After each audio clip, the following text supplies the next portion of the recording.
Ahoy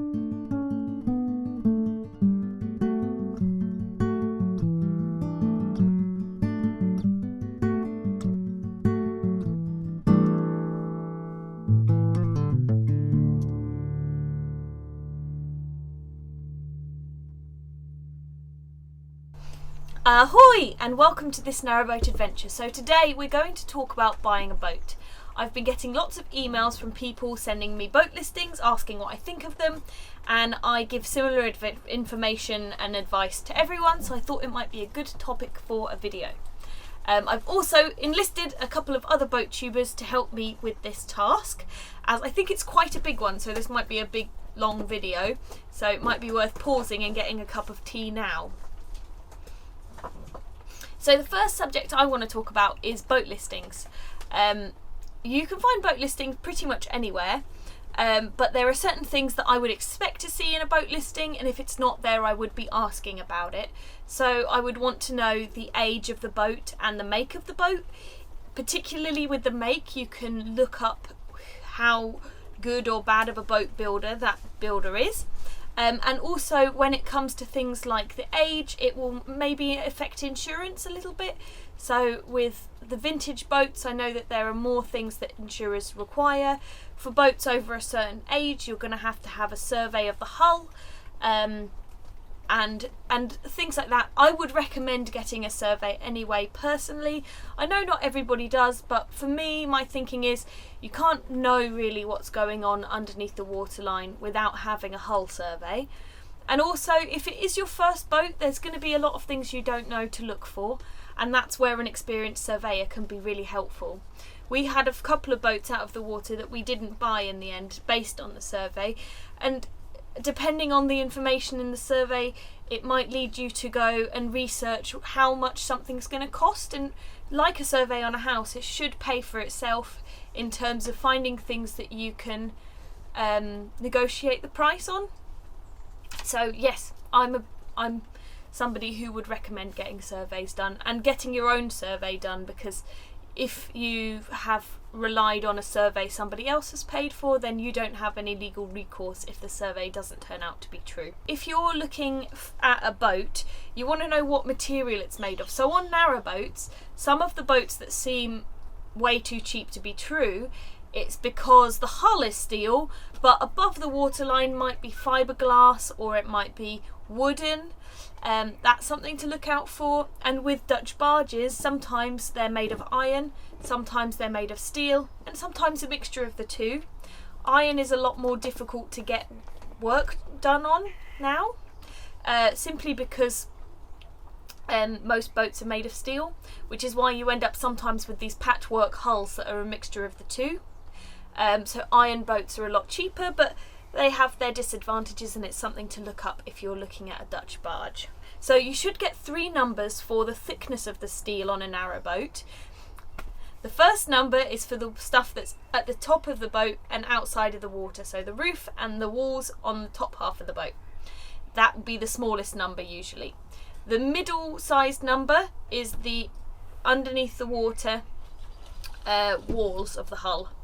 And then the last number, which is also usually the highest number, will be the bottom plate. And so for us, I think we have 6, 8, 10. But for other boats, it can vary.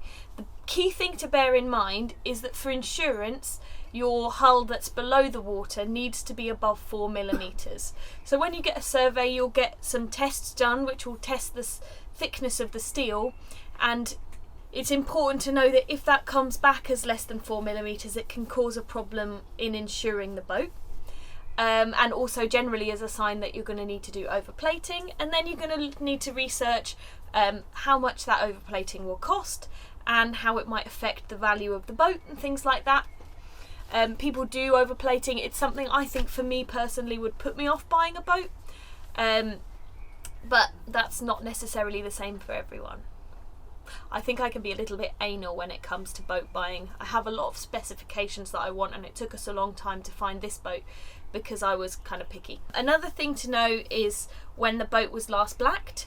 If the boat was blacked right before the sale, that can be a sign that maybe the hull thickness isn't what it should be. If it hasn't been blacked in 7 years and it's a boat that has bitumen blacking, which is meant to be done every sort of 2 or 3 years, then maybe that's a sign about how the boat as a whole has been looked after by the previous owner. And some boats will have epoxy blacking, which is done every 10 or 7 years or something like that. So if it is something like that, then it's worth it. You also should see the engine type in the listing. The engine type is useful to look up because some of them are quite difficult to find parts for. Some of them will just last forever, and that's something that you'll want to know. And also, if you're planning on taking the boat on the river, then you're going to need to know that you've got enough horsepower to do that. It's very nice if you can see photos of the inside, but for me, I think that the inside is probably one of the last things that I would be interested in. If it needs a bit of work, I can usually do that myself, unless it's something where maybe we saw one boat where they had put in very, very thick insulation and the whole inside seemed very small. So for that boat, the entire inside would probably have needed to be ripped out and started again. And in that case, you're going to need to start researching how much that's going to cost. Can you afford to do that? All that kind of thing. You should also have in the listing if there's been any overplating or hull work, and that's something you need to kind of research if there is, whether or not that's something you're happy to live with or not. It should also tell you the kind of the toilet, the length of the boat, whether like the water, I mean, I don't necessarily think all of these things will necessarily be in the listing. Like, you should have the amount of water that the water tank will take, but that's something that you can ask. It's also interesting to know whether the water tank is a stainless steel tank or if it's built into the hull of the boat, which kind of for me would be a bit of a deal breaker. I think I would much prefer to have a stainless steel tank like we do now, because it doesn't take very much maintenance, whereas an integral hull rusts on the inside, so most boaters don't want to drink the water if they have that kind of water tank. And also it means that every 2 years you have to empty the water tank and repaint it. So there's a lot of extra work, and there are also some boats where they'll have a stainless steel tank for the poo. Some boats will have the poo tank being part of the boat. So those are things to look into and find out in advance, because it can make a huge difference. It's the same with finding out about the ballasts. Some boats, their ballasts are just concrete that's been poured into the bottom of the boat. This is not ideal. It can rust the boat from the inside.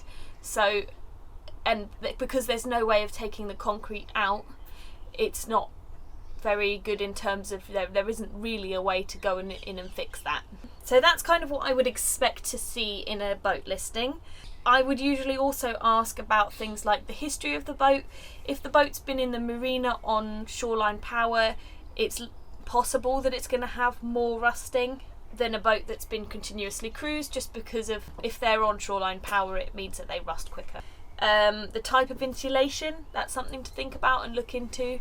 Certainly it would be worrying if there wasn't any insulation, but that is possible if the boat's been a holiday boat and only used in the summer. Seb said to say that if the boat has a timing belt, asking when the last change of the timing belt was can give you an indication of the maintenance that the owner has done. The water and the heating situation, in terms of like heating water and heating the boat as a whole, and then also thinking about whether you want to have a boat that is a cruiser stern or a traditional stern like we have. So that's kind of stuff that I would think about before even doing a viewing. I'm going to take a slight interlude here and I'm going to let somebody else tell you some of their tips and advice for buying a boat. Over to you, Kath and Anna. Hi, we're Kath and Anna Marie from the Narrowboat Experience. Our friend Jasmin from This Narrowboat Adventure has asked us to talk to you guys about buying a boat. We have 2 top tips for when you're buying a narrowboat. The first one is to always get a survey. We had surveys on both of our narrowboats and we attended both surveys.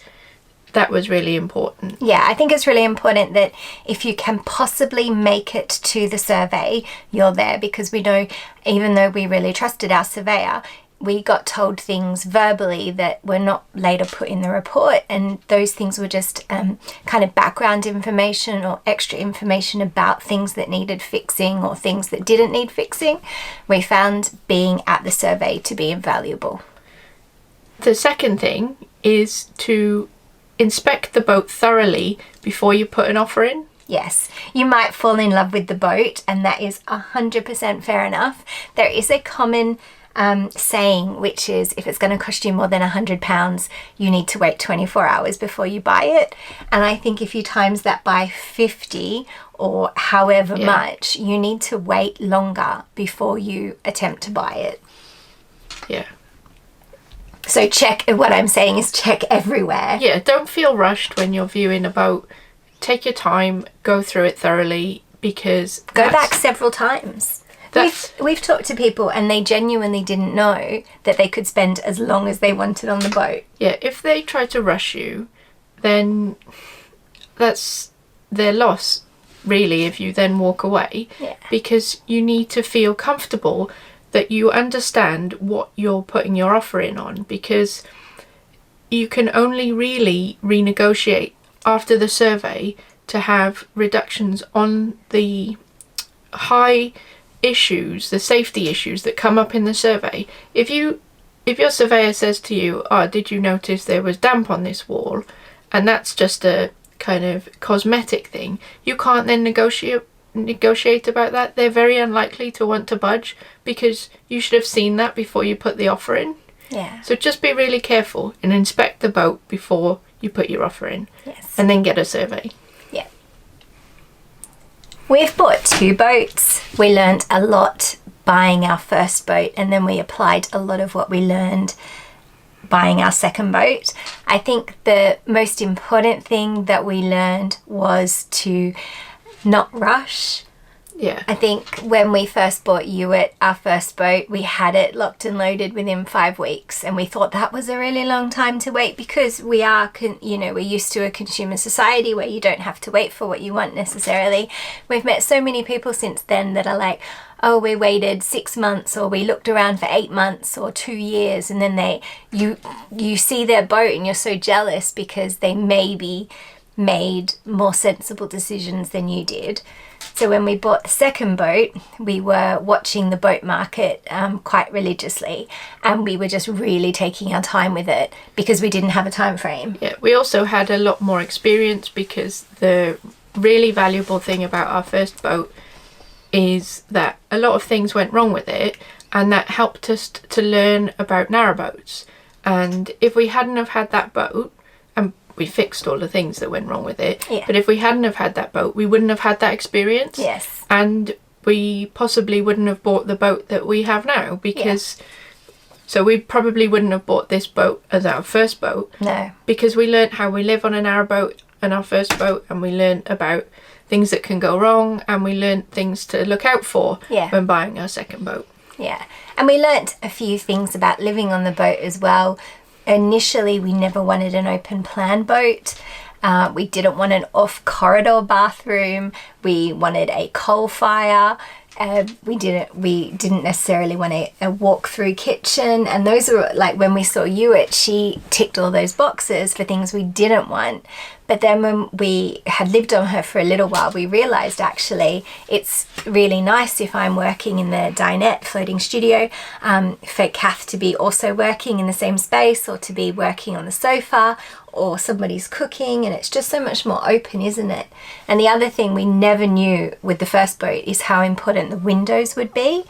And for us, because we work on the boat and we live on the boat, the light in the boat is so important. Yeah. So we really stuck by our guns not to get potholes, and that's something that we really believed in on the first boat, but we weren't 100% sure. So it's little things like that we've really learned our lesson. Yeah. One of the other things that we learned through both of our boat buying experiences was to not be swayed by the brokerage. And what I mean by that is, don't assume that because a boat brokerage has a really good reputation that you're going to get a better quality boat. Boats are boats. It's down to the previous owner where they take it.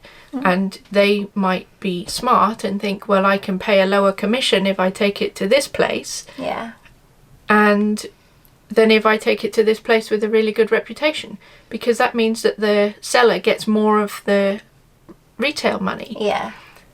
The boat's still the same, whether you buy it at brokerage A or brokerage B. So don't be swayed by your broker. And also, if it's the right boat for you and your broker is rude to you or dismissive, then try not to let that influence you as well. Yeah. And on the flip side, if the brokerage is really friendly with you, don't buy a boat that isn't right for you just because the customer service is better. Yes. Because it's the boat that you're buying.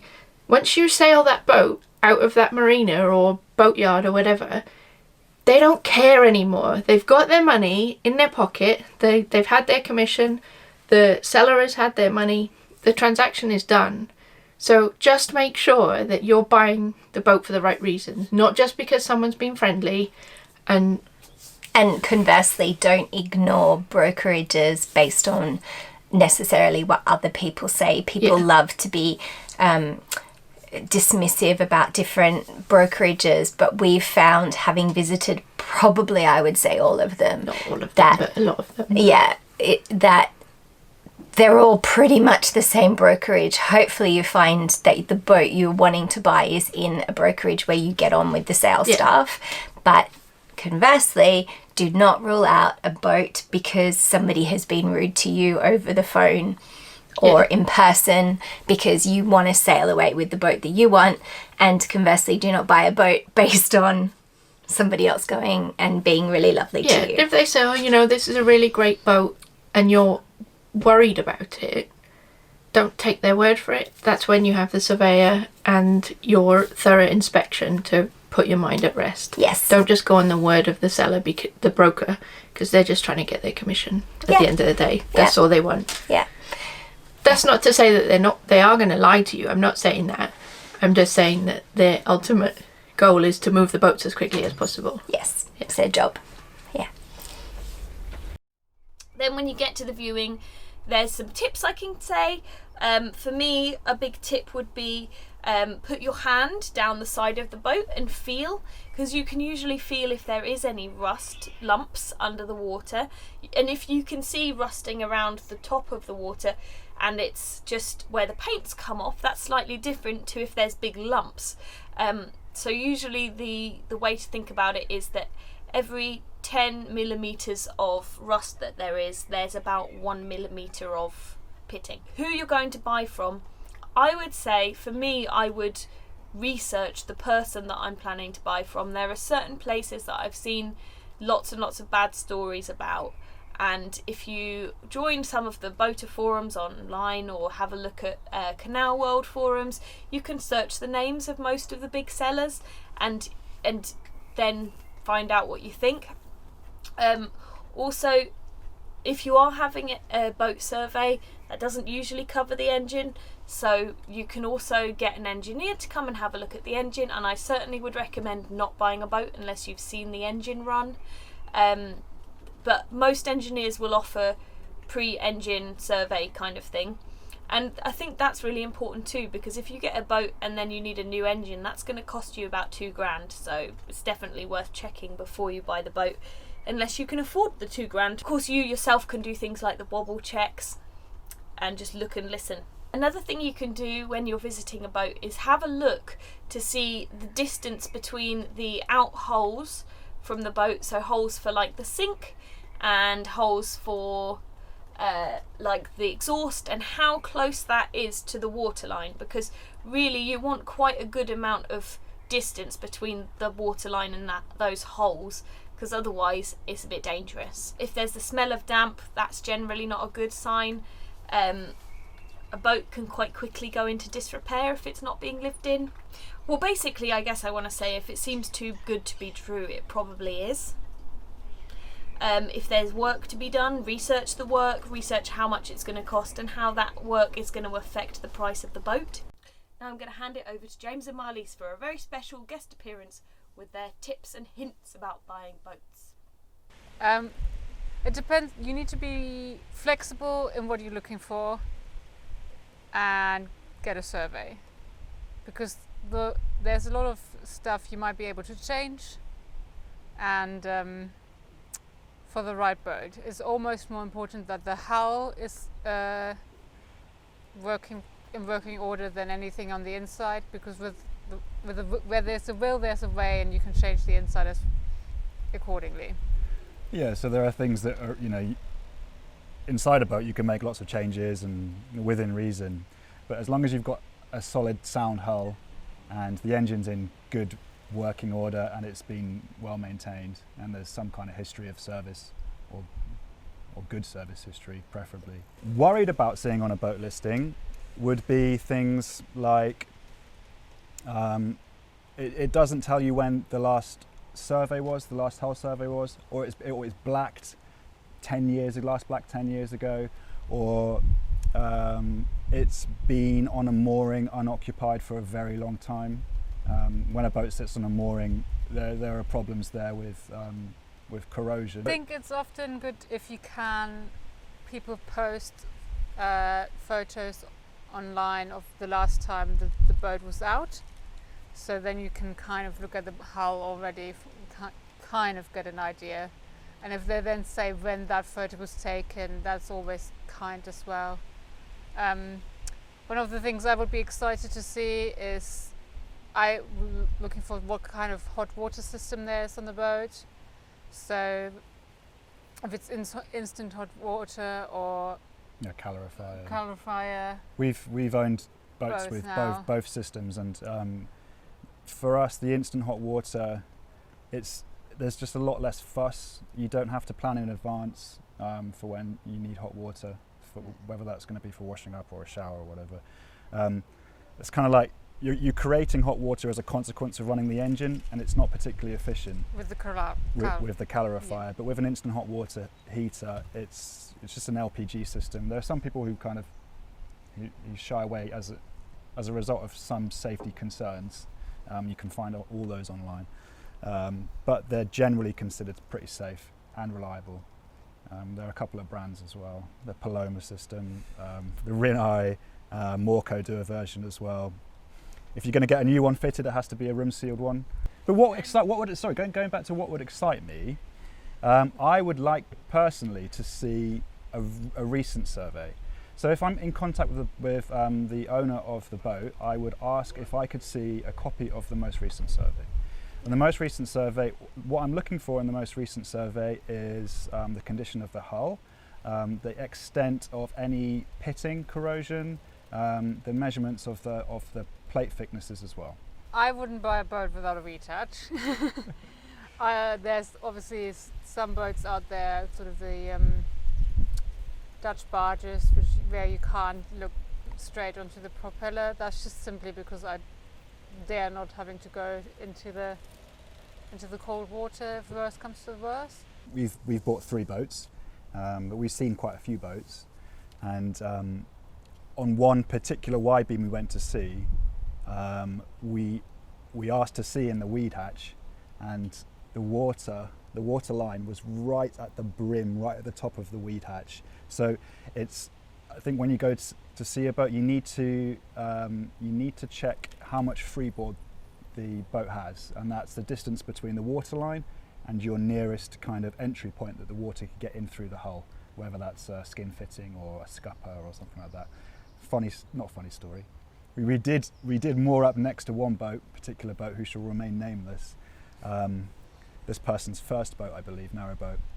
And when they filled their water tank, their well deck was underwater.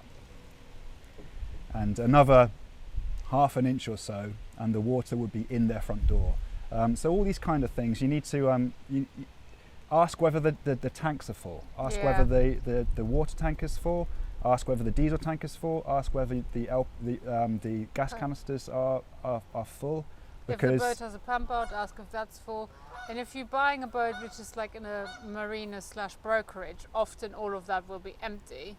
So if you're not in a marina, if you're not going to be in a marina yourself and you're going to be continuously cruising, you have to consider that you might have 2 weeks full of pump out if the boat has a pump out 2 weeks full of that, or like if your boat will sit in the water accordingly. I think if you are a continuous cruiser, in fact, if you're just living on your board full time and living on board full time, your boat, if it's a narrow boat, is going to raise and fall a couple of inches either end, depending on whether it's the water tank or the diesel tank or whatever, or the pump out. It's going to list either way. So you need to bear that in mind when you're inspecting how much freeboard you have. I think that's quite important, personally.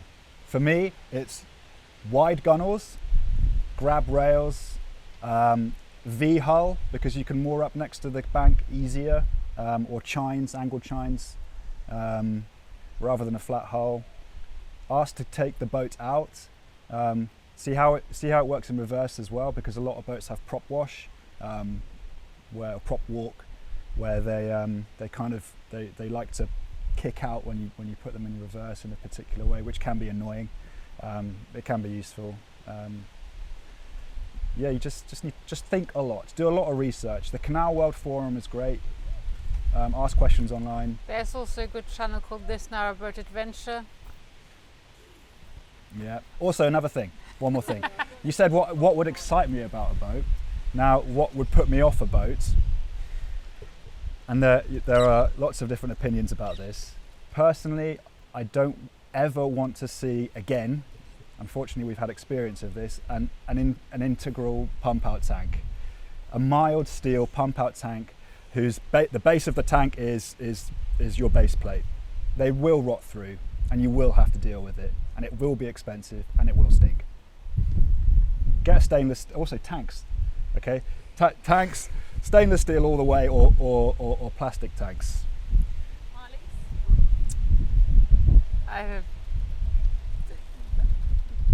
I have nothing to add. So I go down my list. James, I think. A large solar array with a good charge controller, MPPT charge controller. It's difficult to kind of tell the condition of the leisure batteries without testing them, but a lot of continuous cruisers, they just ruin their leisure batteries. I stop you here. Okay. You have to find a boat that you feel is manageable. So if you have lots of experience, I have loads of mates or parents or uncles or aunties who can help you with a lot of things, then by all means buy a boat that needs work. If you don't have experience, try and buy a short-ish boat that has got a good log of who owned it before, where you can potentially have a good relationship with the owner that goes immediately before you, so they can pick up your phone call if you don't know how to change the gas over or whatever. You have to be comfortable with whatever you buy. Don't think, I can do that, unless you have people who owe money to do that. That's my pieces of advice. Everything else, solar panels, batteries, there's a lot of things that's on boats that's replaceable, but all of that costs money. So you have to consider that. Everything on a boat is going to be twice as much money as you think it's going to cost. And it would take twice as long to fix. Because people... It's hard to get tradespeople to come out and work on your boat. Unless you're in a marina. Thank you, James and Marlis. I want to say a great big thank you to Kath and Anna from the Narrowboat Experience for their wisdom. And I hope you enjoyed this video. I hope it's useful. I know there's a lot of information, but there's a lot to think about when you're buying a boat. Please do put any questions down in the description, and I will endeavour to try and answer them my very best. If you don't get a reply from me, or if I can't help you, I recommend the Canal World forums. Just search whatever it is you're trying to research, because they have a lot of really good answers on there. Thank you very much for watching. If you'd like to join us again on this narrowboat adventure, then please do click subscribe, and you can also follow me at This Narrowboat Adventure on Facebook. And if you'd like to support us on Patreon, we have a Patreon as well. I endeavour to try and put videos early, but I don't always manage it, and I do generally manage to send some presents and things out around Christmas time and sometimes randomly throughout the year.